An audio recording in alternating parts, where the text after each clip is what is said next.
अस्सलाम वालेकुम guys, semi kitchen में वेलकम है आपका। आज हम बना रहे हैं शाही कोरमा। अब शुरू करते हैं।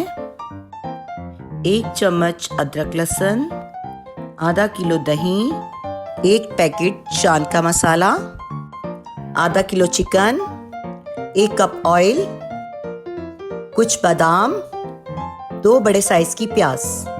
तो अब शुरू करते हैं। 1 कप ऑयल डालेंगे, प्याज डालेंगे, मिक्स करेंगे। गोल्डन ब्राउन होने तक हमें मिक्स करना है। गोल्डन ब्राउन हो चुकी है। चिकन डालेंगे, अदरक लहसुन डालेंगे, मसाला डाल देंगे, दही डाल देंगे, मिक्स कर देंगे। मिक्स करके इसको हमें अब दम पे रखना है। दम खोल देंगे, तली हुई प्याज डाल देंगे, केवड़ा डालेंगे, मिक्स कर देंगे। थोड़ी देर के लिए अब दम पे रख देंगे। दम खोल के अब इसको मिक्स करके अच्छे से भूनेंगे। भून के 1 गिलास पानी डालेंगे।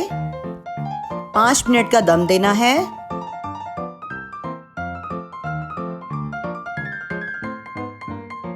अभी हमारा कोरमा तैयार है। उम्मीद करती हूँ आपको वीडियो पसंद मेरी आई होगी। घर वालों दोस्तों को शेयर करें, लाइक करें और सब्सक्राइब करें।